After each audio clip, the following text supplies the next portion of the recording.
ketemu lagi kita di studio Kejawar KM1 Banyumas. Kali ini kita membahas yang lagi viral, yang kemarin di Brondong banyak sekali pertanyaan dan komentar negatif terkait PP kontroversial, yaitu PP 28 tahun 2024 tentang pelaksanaan Undang-Undang Kesehatan yang telah menimbulkan berbagai kontroversi, khususnya di pasal 103 ayat keempat yang bagian pendistribusian kontrasepsi ini, penyaluran kontrasepsi untuk anak usia remaja, anak usia sekolah dan remaja. Dan kali ini karena ini bagian yang lagi ngehits dan viral, kita menghadirkan langsung nih teman-teman nih penyuluh KB dan sekaligus pakar komunikasi yang sangat punya konsen khusus nih terhadap berita ini. Nah, kita sambut nih ada Pak Martinus Ujianto, SIP MIKOM yang sudah hadir di sini. Boleh di close up? Nah, ini dia. Luar biasa. Selamat siang. Ini boleh dipanggil Mas aja ya? Boleh. Masih kelihatan muda lah ya. Masih kelihatan muda. Baik, Mas Uji nih akan dibakar Mas Uji. Nah, ini Mas Uji nih, ini baru berapa minggu ya. Walaupun kemarin sudah ada beritanya Pak Hasto sebagai Kepala BKKBN menerangkan gitu ya maksud dari PP ini, tapi sepertinya kita lihat di komentar-komentar netizen nih masih banyak sekali perdebatan nih Mas terkait PP ini ya. Kalau Mas Uji sendiri nih sebagai pengamat komunikasi nih, ini sengaja kah dibuat gini? Apa memang PP-nya yang memang kayak gitu tuh? Iya, kalau dilihat dari pemberitaannya ya, memang rumusan teks yang ada di PP 28 ini memang rentan ya, rawan untuk menimbulkan polemik, kontroversi, terutama memang yang rumusan di pasal 103 ya, ayat 4 huruf E itu gitu. Jadi memang karena teksnya itu yang bikin kontroversi gitu. Iya, apalagi ada istilah usia sekolah nih. Apakah betul maksud dari PP itu bahwa nanti akan didistribusikan alat kontrasepsi untuk anak sekolah gitu dan remaja? Iya. PP nomor 28 tahun 2024 ini kan sebenarnya pelaksanaan dari Undang-Undang Kesehatan ya, nomor 17 tahun 2023 gitu. Nah, tebel tuh, ada 655. Ya, saya baru baca aja yang 103 gitu. Sampai tapi berapa? memang yang memantik polemik itu yang pasal 103 ya, ayat 4 huruf E.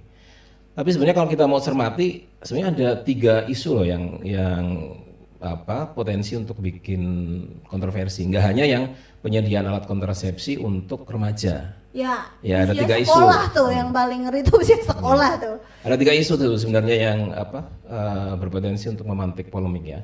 Yang pertama itu soal sunat untuk perempuan di pasal 102, terus kemudian pasal 116. Itu terkait dengan aborsi.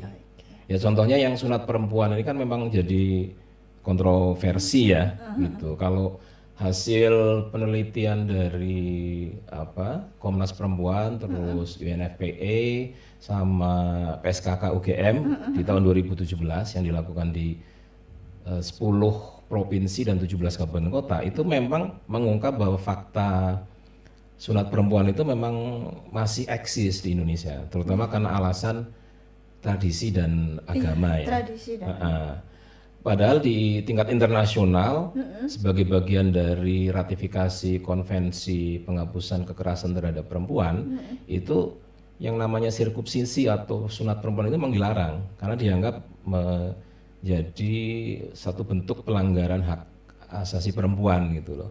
Tapi di Indonesia ini masih eksis dan itu bagian dari tradisi yang juga ada dasar agamanya juga gitu. Iya. Tapi dampak kesehatannya juga ada? Ada juga gitu, karena di beberapa suku bangsa itu ada tuh, kenal kayak misalnya di Bugis itu ada yang namanya Makate, itu sunat untuk perempuan. Terus kemudian di Gorontalo itu ada Mongu Bongu, itu juga satu bentuk sunat perempuan juga. Terus di beberapa suku bangsa yang lain kayak Aceh, Melayu, kemudian di Cirebon itu juga masih eksis sampai sekarang ya, masih ada. Nah ini kan menimbulkan polemik ya, menimbulkan polemik sebenarnya gitu. Dia di PP ini nggak hanya nggak hanya soal penyediaan alat kontrasepsi sebenarnya yang bikin polemik, tapi ada 3 isu itu yang berpotensi untuk menimbulkan polemik. Tapi memang kenapa kemudian penyediaan alat kontrasepsi ini menjadi polemik, kontroversi, jadi viral sekarang, karena memang ini sebenarnya perdebatan lama.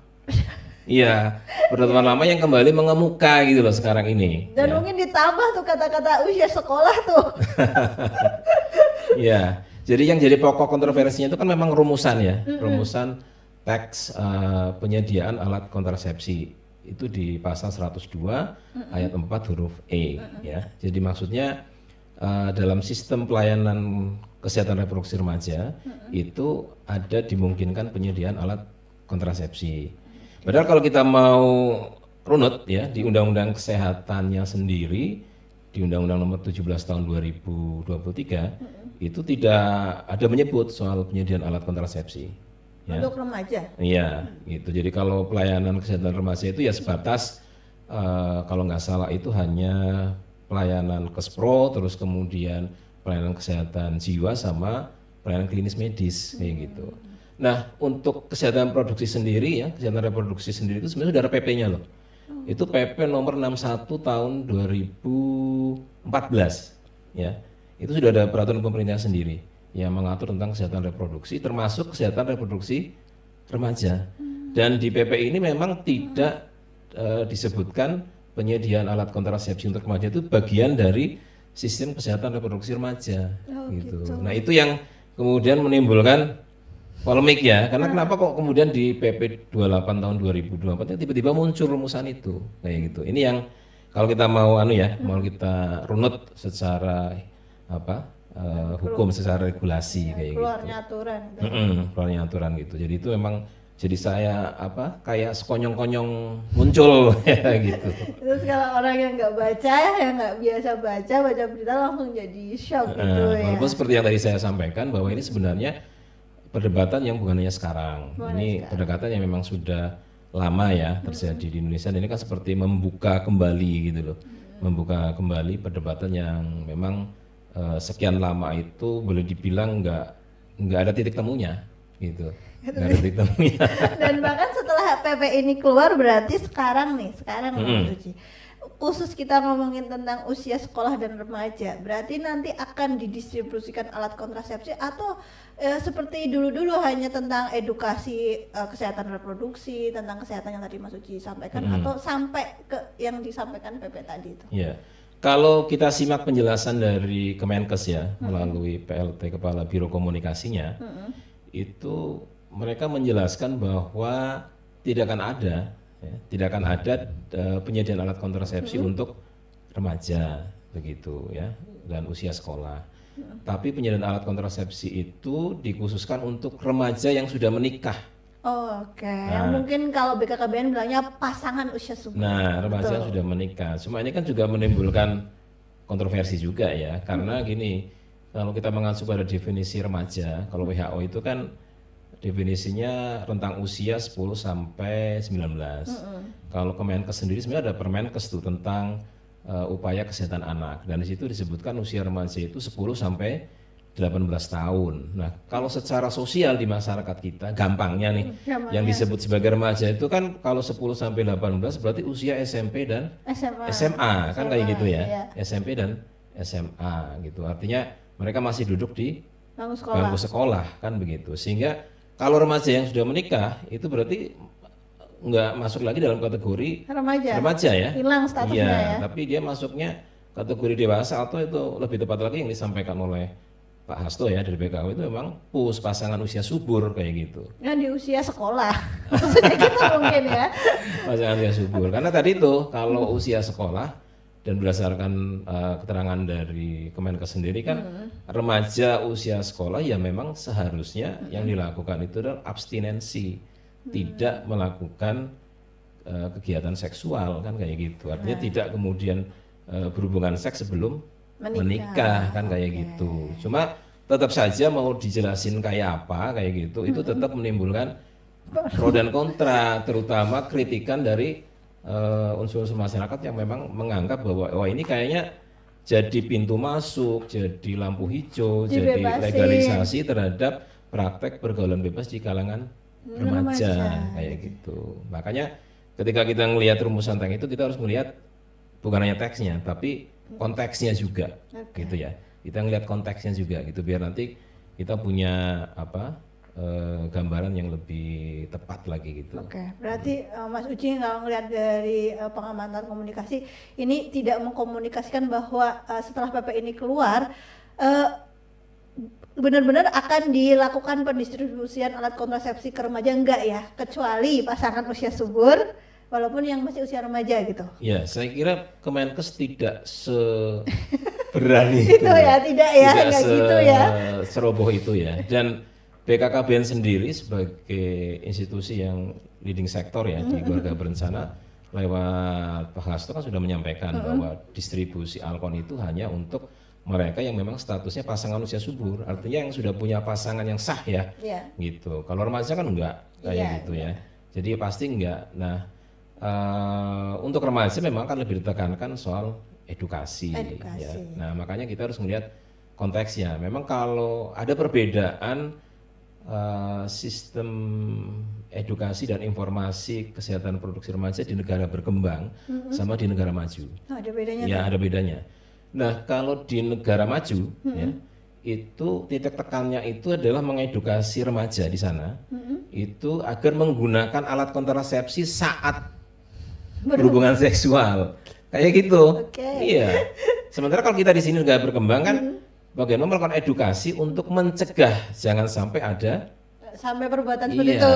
Sampai kemudian ada pergaulan bebas. Ini perbedaan yang mendasar karena perbedaan budaya ya, perbedaan nilai, perbedaan normal, perbedaan budaya. Jadi saya contohkan gini, di Amerika Serikat itu ada aplikasi yang namanya Pulse sama Crush gitu.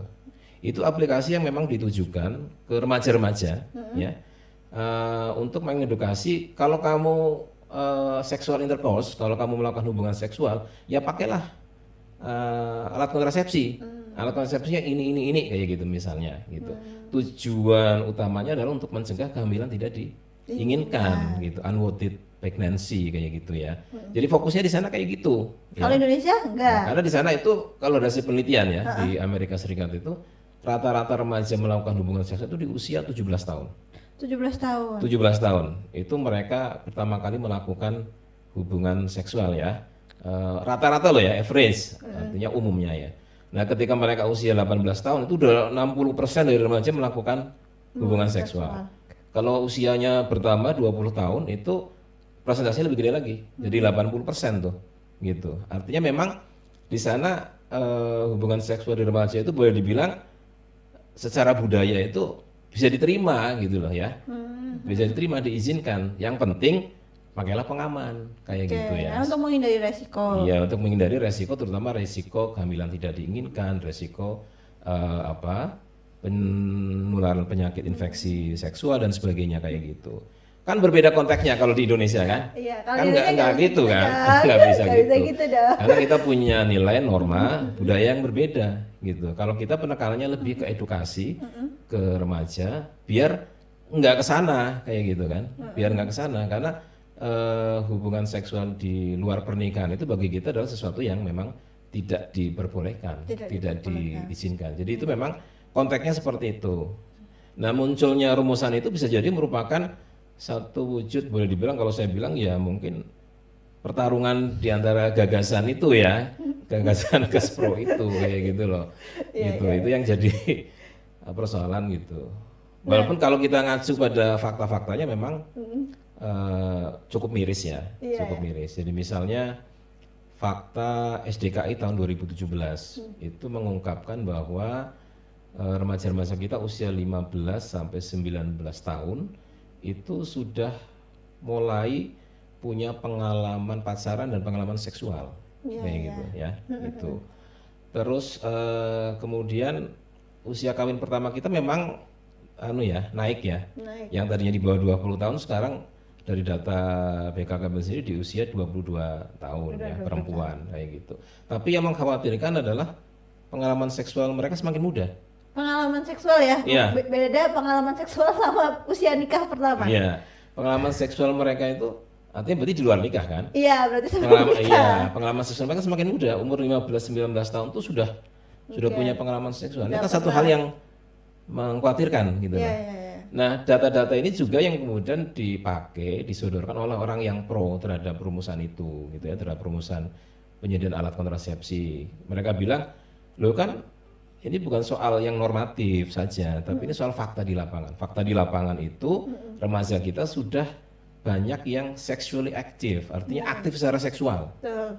yang seharusnya abstinensi, tapi pada kenyataannya di lapangan dan itu ditunjang dengan banyak fakta, penelitian, survei dan sebagainya itu membuktikan mereka sexually aktif secara seksual. Nah, daripada kemudian nanti mereka kehamilan tidak diinginkan, terinfeksi penyakit menular atau ada pemaksaan perkawinan dan sebagainya, ya udah mendingan dikasih jaring pengaman biar nggak sampai ke sana kayak gitu. Kan gitu. Jadi itu yang Jadi dari perdebatan dua belah pihak dan ya. itu yang bikin perdebatan tuh di situ kayak gitu ya. Iya. Gitu.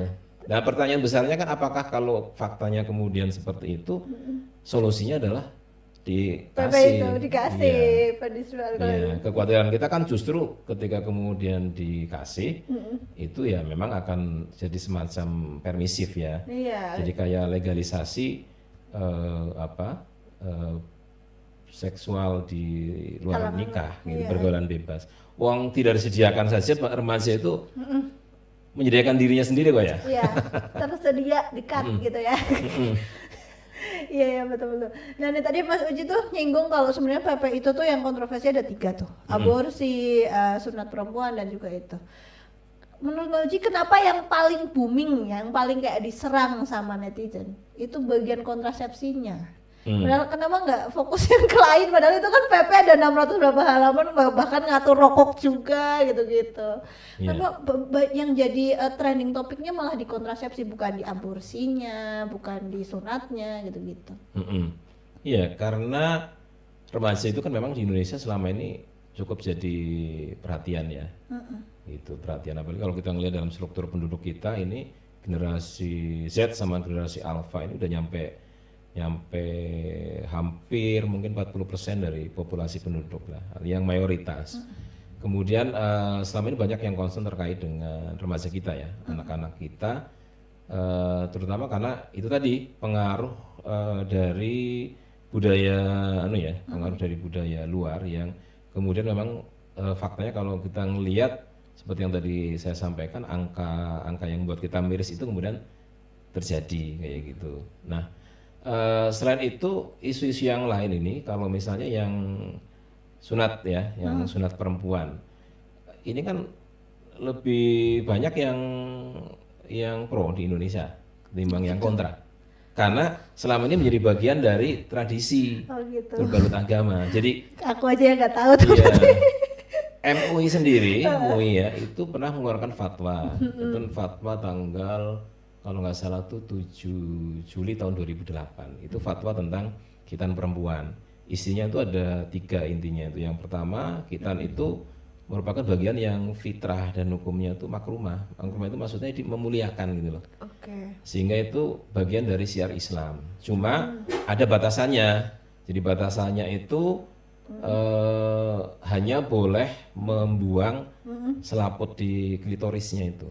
Tapi tidak boleh ada perlukaan atau pemotongan, kayak gitu dibatasi. Nah itu kan ini seperti yang tadi saya sampaikan di banyak suku bangsa masih berlaku tuh sampai hari ini ya, kayak gitu. Nah karena ini bagian dari tradisi yang masih eksis ya mungkin ketika ini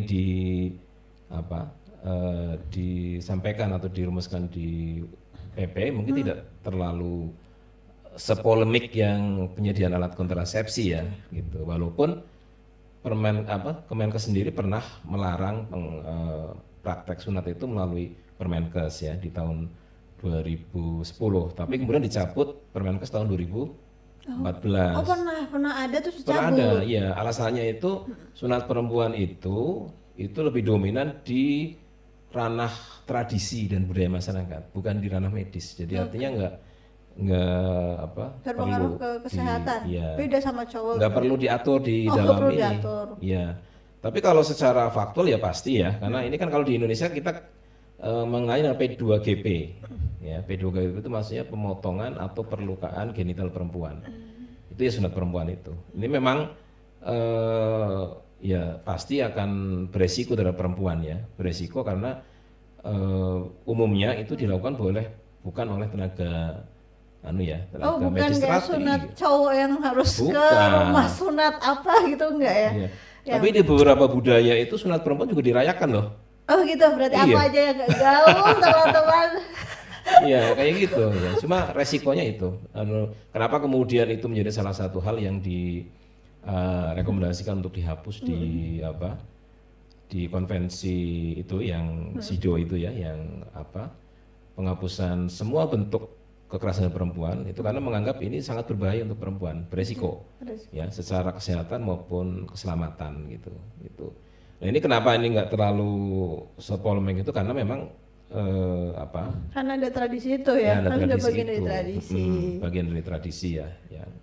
Nah sementara kalau yang aborsi, kalau yang aborsi memang jadi polemik walaupun di Undang-Undang Kesehatan dan Permenkes ini menegaskan bahwa aborsi itu hanya boleh atau diperbolehkan hanya untuk kasus-kasus atas indikasi kedaruratan medis dan korban perkosaan atau kekerasan seksual lainnya.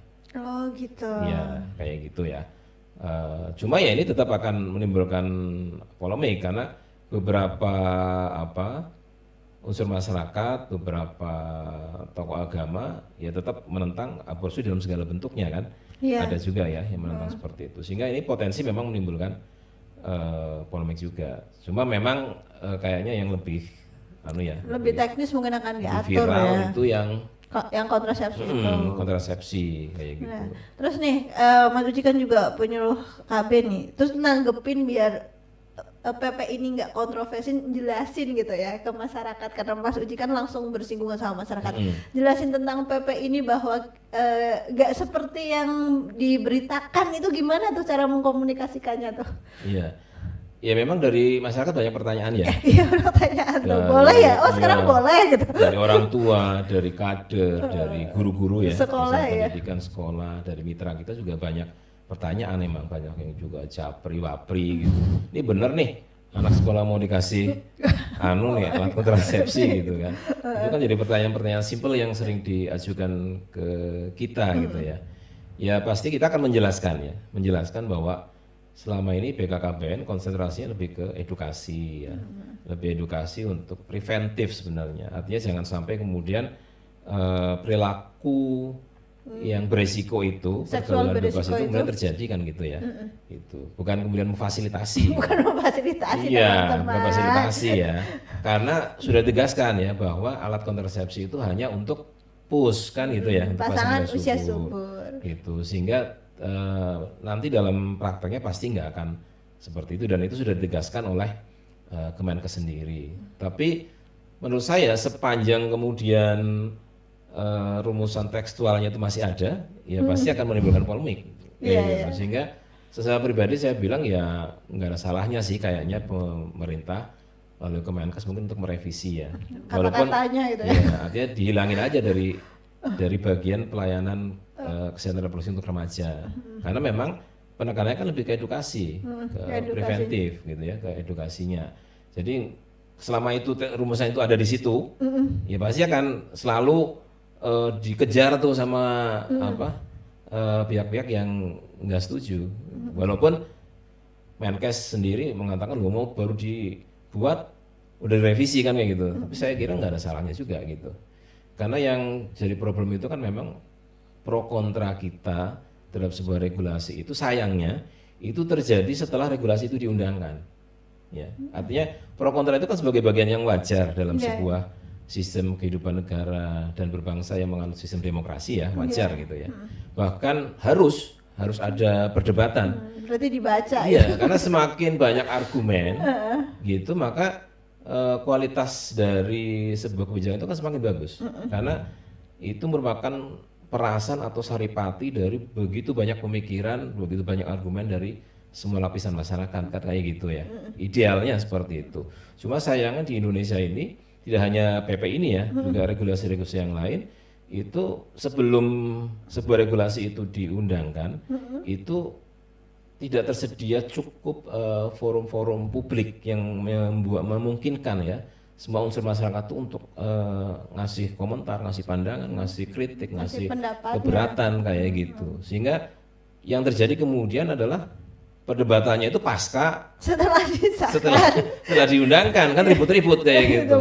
Gitu. Sehingga kemudian yang buat undang-undang juga loh ini baru dibuat masa mau direvisi, sementara masyarakat revisi aja karena ini nggak sesuai kayak gitu kan.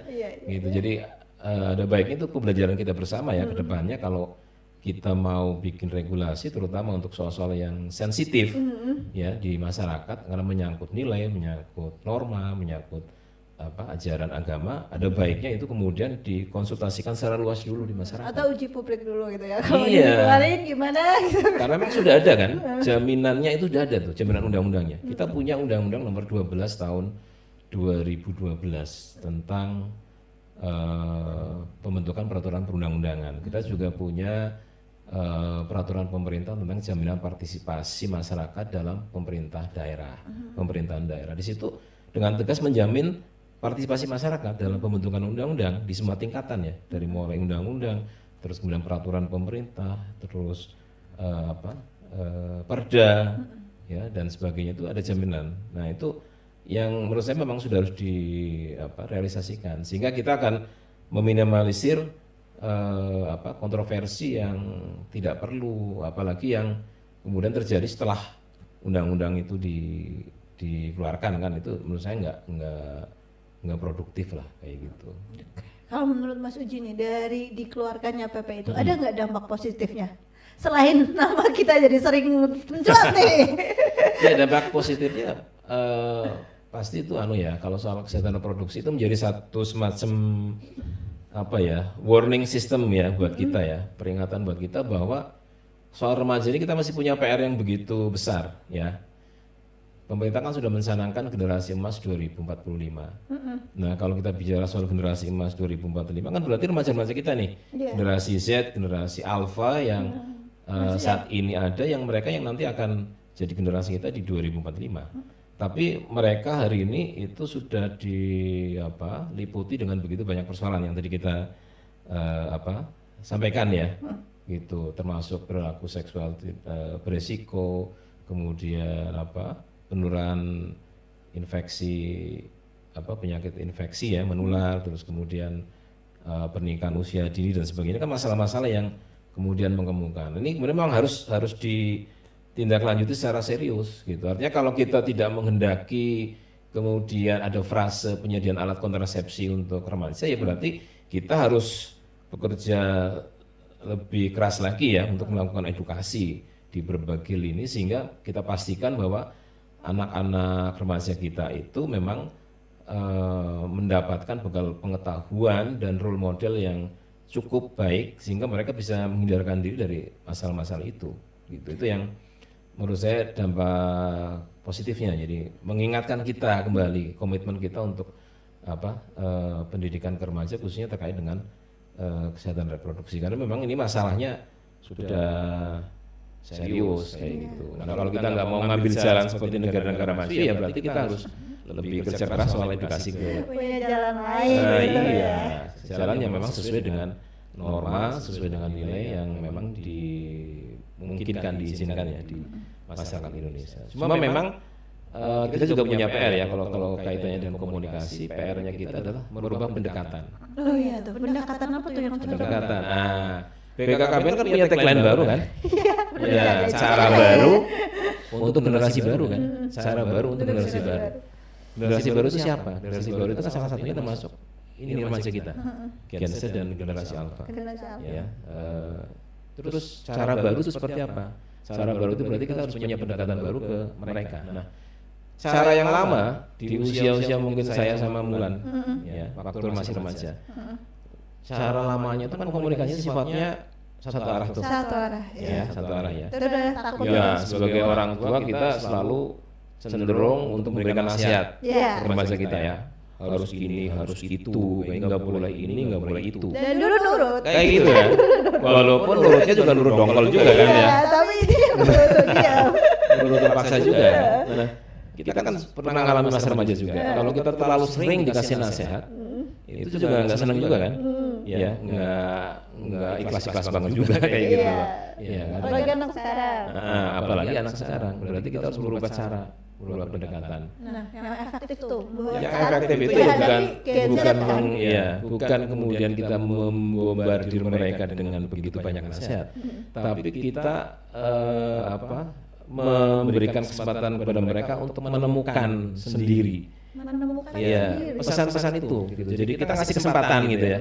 Kita ngasih kesempatan ke mereka untuk kemudian mempelajari sendiri, terus memotivasi mereka untuk menemukan pesan itu sendiri dan menyampaikan pesan ke sesama generasi mereka dengan cara mereka.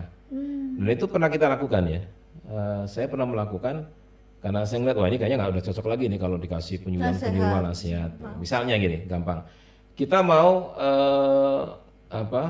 membuka pemahaman mereka tentang kesehatan reproduksi.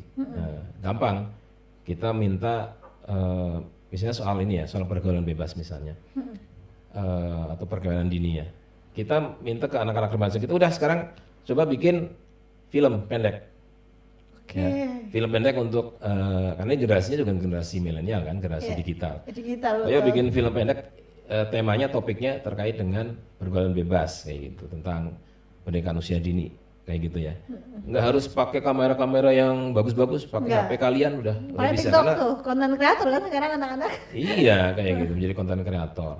Nah, dengan kita memberikan kesempatan seperti itu, mereka mau tidak mau harus mempelajari kan, mempelajari sendiri, mencari bahan-bahan sendiri, kemudian bikin skenario, menyusun pesan sendiri, ya kan, dan seterusnya gitu. Sehingga proses itu justru akan lebih kena ke mereka, akan lebih dalam ya, karena mereka mencari sendiri, kemudian menemukan sendiri, menyusun pesan sendiri, artinya itu tertanam dalam benak mereka, dalam pikiran mereka, lebih berkesan kayak gitu. Dan ketika kemudian hasil karya mereka itu kita sampaikan ke teman sebayanya, justru lebih kenal lagi, gitu daripada kemudian kita yang capek-capek ngomong kayak gitu, belum tentu didengerin. Betul, malah justru kayak wah ini kayak siaran radio nih kayaknya. Iya benar nih Mas Uci ya. Nah terkait ini nih Mas Uci, berarti selesai ya perdebatan tentang penyediaan alat kontrasepsi itu nggak seperti yang dibayangin. Kalau kemarin tuh bahkan ada sampai komentar, wah nanti berarti bisa dong kalau sekolah pensi sponsornya siapa gitu ya.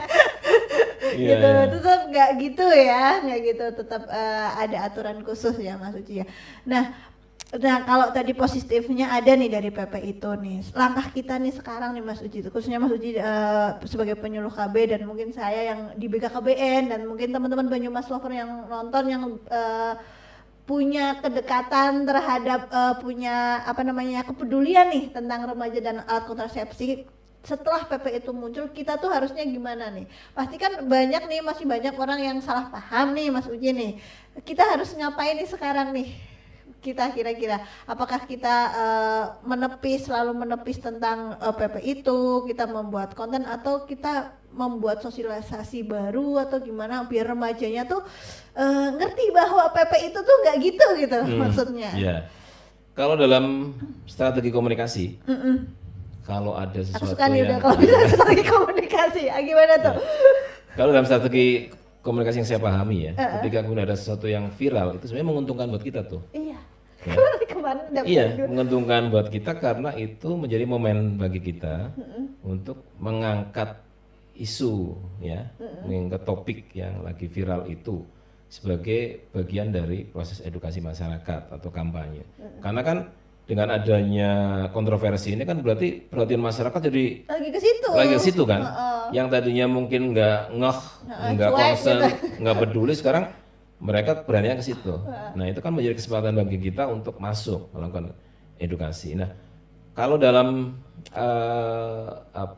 komunikasi ketika kemudian ada kontroversi seperti itu, maka kita nggak bisa bersikap defensif, ya, nggak bisa bersikap defensif. Artinya ini juga saya lihat ya dari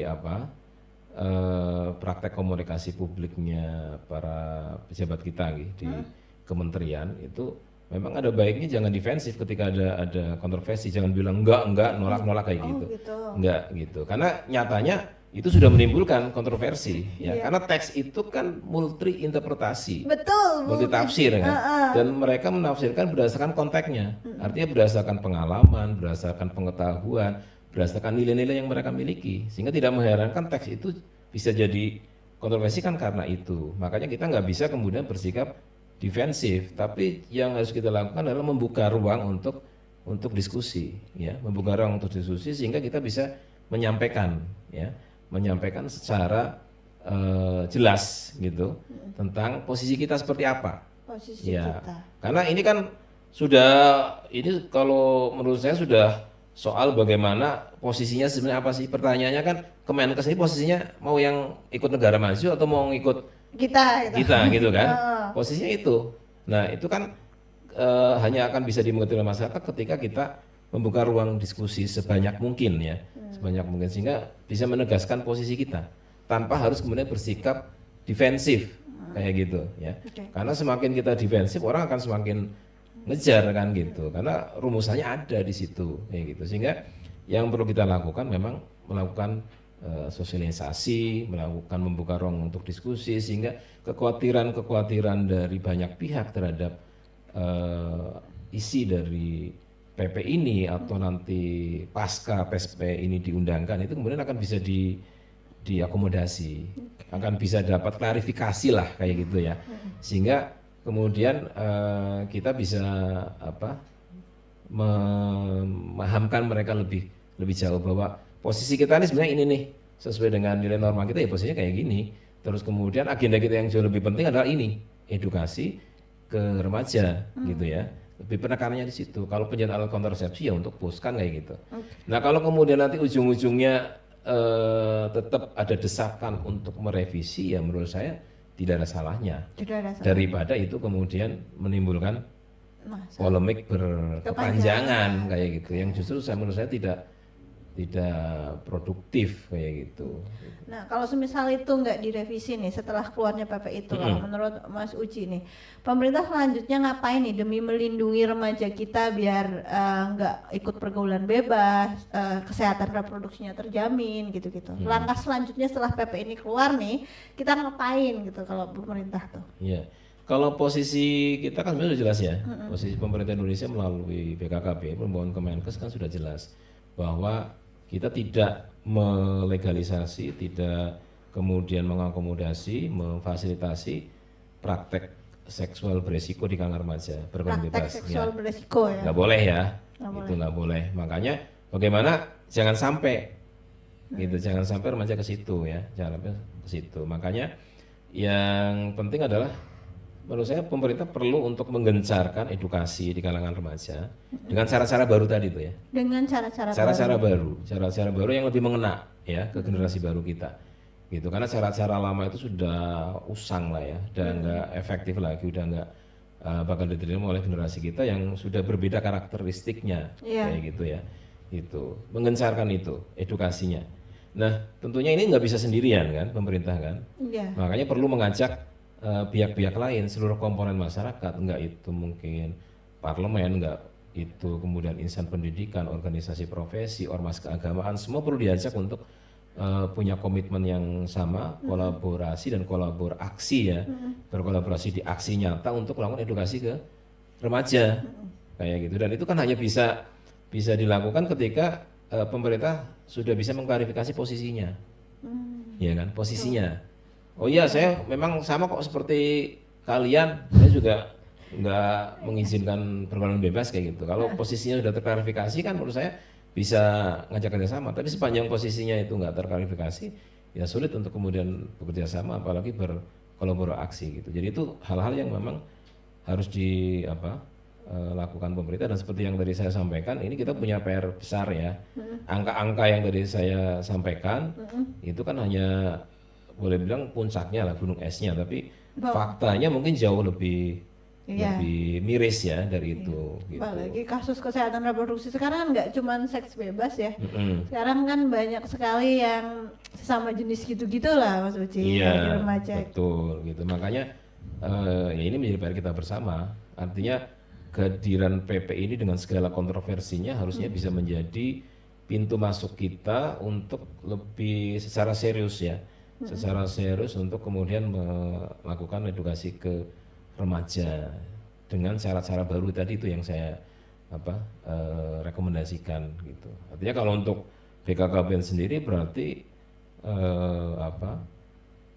edukasi untuk remaja melalui PIKR, genre, kemudian forum anak dan sebagainya yang lain-lain itu memang perlu untuk benar-benar benar-benar direvitalisasi lah untuk menjawab tantangan ke depan secara lebih dan mungkin dimaksimalkan ya Mas Uci ya. Iya. Ini memang lebih berat ya. Kalau dulu kita tadi kenakalan remajanya kalau urusan reproduksi itu hanya seks bebas, sekarang udah beragam gitu ya, bahkan ada kekerasan seksual terhadap remaja dan anak gitu ya. Wah luar biasa sekali Mas Uji, aku jadi mulai paham nih, bahkan jadi tahu ternyata ada sunat perempuan ya. Saya kira tuh hanya ini kayaknya cuma beberapa tempat aja atau ini hanya budaya sedikit, ternyata memang banyak ya gitu. Bayangannya ya harus belajar lebih lagi nih. Wah, terima kasih Mas Uji untuk waktunya. Oke, sama-sama Mbak Wulan. Kali ini kita membahas dari sisi lain ya, ternyata lebih enak nih. Lain kali boleh lagi lah dari pakar komunikasi, lebih enak ternyata ya. Luar biasa teman-teman. Jadi intinya dari PP itu tidak melegalkan ya remaja mendapatkan alat kontrasepsi yang dari pemerintah gitu ya. Pemerintah intinya tidak mendistribusikan alat kontrasepsi kepada pemerintah gitu ya, kecuali ke pasangan usia subur yang walaupun usianya masih sekolah tapi mereka sudah menikah gitu ya, untuk mencegah kehamilan yang tidak diinginkan dan mungkin melahirkan di usia yang terlalu muda gitu ya, maksudnya gitu. Baik teman-teman, mungkin dari PP itu pembahasannya ini sudah sangat lengkap dari berbagai sudut pandang. Kita sampai ketemu lagi di kesempatan yang lain, dan terima kasih Mas Uji sama-sama Mbak Wulan bagi informasinya dan semangatnya, dan sampai jumpa di lain waktu. Dadah.